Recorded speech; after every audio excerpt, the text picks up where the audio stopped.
వికారాబాద్ జిల్లాలో ఇటీవల జరిగిన సంఘటనలు, జిల్లా వ్యాప్తంగా జరిగిన కార్యక్రమాలు, విశేషాలతో ఆకాశవాణి వికారాబాద్ జిల్లా ప్రతినిధి పి. నరేందర్ అందిస్తున్న సమగ్ర సమాచార నివేదిక.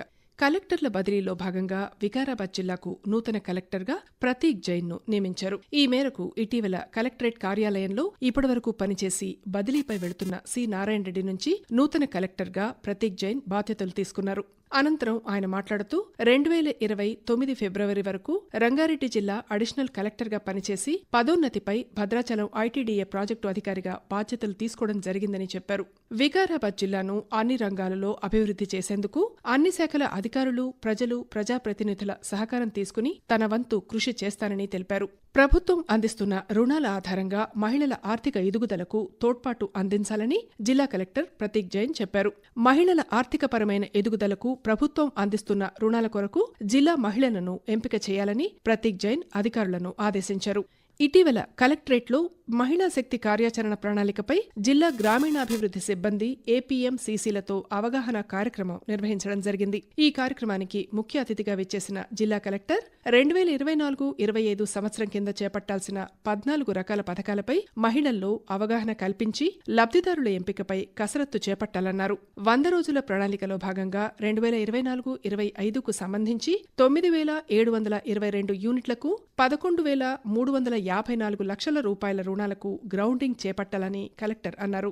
14 రకాల పథకాల్లో భాగంగా పెరటి కోళ్ల పెంపకం, మండల స్థాయిలో క్యాంటీన్లు, ఫుడ్ ప్రాసెసింగ్ యూనిట్లు, పప్పుధాన్యాల సేకరణ, ప్లాస్టిక్ వేస్ట్ మేనేజ్మెంట్ తదితర యూనిట్ల ఏర్పాటుకై మహిళలు, ఔత్సాహికులను ప్రోత్సహించాలని కలెక్టర్ సూచించారు. వికారాబాద్ జిల్లా మహిళా, శిశు, దివ్యాంగులు, వయోవృద్ధుల సాధికారత శాఖ ఆధ్వర్యంలో అంతర్జాతీయ మాదక ద్రవ్యాల దుర్వినియోగం, అక్రమ రవాణా వ్యతిరేక దినోత్సవం వంటి ప్రత్యేక కార్యక్రమాలు, ర్యాలీలు నిర్వహించారు. పట్టణంలో స్థానిక ఎన్టీఆర్ చౌరస్తా నుంచి జగజ్జీవన్ రామ్ చౌరస్తా వరకు అవగాహన ర్యాలీ నిర్వహించారు.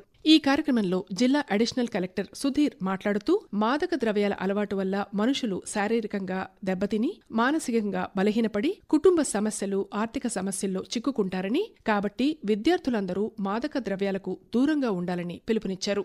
ఎక్సైజ్ సూపరింటెండెంట్ శ్రీనివాసరెడ్డి మాట్లాడుతూ వికారాబాద్ జిల్లాలో మాదక ద్రవ్యాల పట్టివేతలో భాగంగా గంజాయిని పట్టుకున్నామని, నేరస్తులకు తగిన శిక్షలు పడ్డాయని తెలిపారు. జిల్లా సంక్షేమాధికారిణి వెంకటేశ్వరమ్మ మాట్లాడుతూ మాదక ద్రవ్యాల వాడకం వల్ల మనిషి బలహీన పడతాడని, వికారాబాద్ జిల్లాను మాదక ద్రవ్యాల రహిత జిల్లాగా చేయాలని పిలుపునిచ్చారు.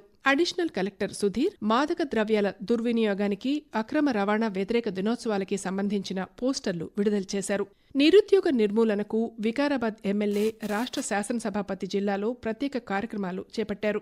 వికారాబాద్ పట్టణ కేంద్రంలోని నర్సింగ్ ఫంక్షన్ హాల్లో యువజన సర్వీసుల శాఖ ఆధ్వర్యంలో మెగా జాబ్ మేళా నిర్వహించారు. మెగా జాబ్ మేళాలో 70 కంపెనీల్లో 5,000 ఉద్యోగాలకు 18 నుంచి 35 సంవత్సరాల వయసు గల చదువురాని నిరుద్యోగుల నుంచి మొదలుకొని పోస్ట్ గ్రాడ్యుయేట్ విద్యార్హతలు గల అభ్యర్థుల నుంచి దరఖాస్తులను స్వీకరించడం జరిగింది. ఈ జాబ్ మేళాకు విచ్చేసిన అభ్యర్థులనుద్దేశించి ప్రసాద్ కుమార్ మాట్లాడుతూ నిరుద్యోగ యువతకు ఉద్యోగ, ఉపాధి అవకాశాలను కల్పించే దిశగా మెగా జాబ్ మేళాను నిర్వహించడం జరుగుతోందన్నారు. ప్రభుత్వం ఏర్పడిన అతి తక్కువ కాలంలోనే 30,000 ఉద్యోగాలు కల్పించడం జరిగిందని, ఇంకా 1,70,000 ఉద్యోగాల కల్పనకు ప్రభుత్వం తగు చర్యలు చేపడుతున్నట్లు చెప్పారు. జాబ్ మేళాలో ఉద్యోగాలు పొందిన అభ్యర్థులకు శాసనసభ సభాపతి గడ్డం ప్రసాద్ కుమార్ ఉద్యోగ నియామక పత్రాలను అందజేశారు. జిల్లాలో ఈ వానాకాలంలో పత్తి 2,63,500 ఎకరాలలో సాగు అవుతోందని వ్యవసాయ శాఖ అధికారులు అంచనా వేశారు. 2,63,500 ఎకరాల పత్తి సాగుబడికి 5,45,000 పత్తి విత్తనాల ప్యాకెట్లు అవసరం ఉందని, అయితే 4,23,316 ప్యాకెట్లు జిల్లాలో నిల్వ ఉండగా 1,43,776 ప్యాకెట్ల విక్రయం జరిగిందని అధికారులు తెలిపారు. పత్తి విత్తనాలకు ఎటువంటి కొరత లేదని, విత్తన డీలర్ల వద్ద ప్రస్తుతం సరిపడా స్టాక్ ఉందని, రైతులెవరూ కూడా ఆందోళన చెందవలసిన అవసరం లేదని జిల్లా వ్యవసాయ అధికారి గోపాల్ ఒక ప్రకటనలో తెలిపారు. డీలర్లు తమ లైసెన్సు వివరాలను, విత్తన వివరాలను షాప్ ముందు బోర్డుపై ప్రదర్శించాలని, విత్తనాల నిల్వలు ఏ కంపెనీకి చెందినవో, ఏవి అందుబాటులో ఉన్నాయో వాటి ధరల పట్టికను ప్రతిరోజు బోర్డుపై ప్రదర్శించాలని డీలర్లకు సూచించారు.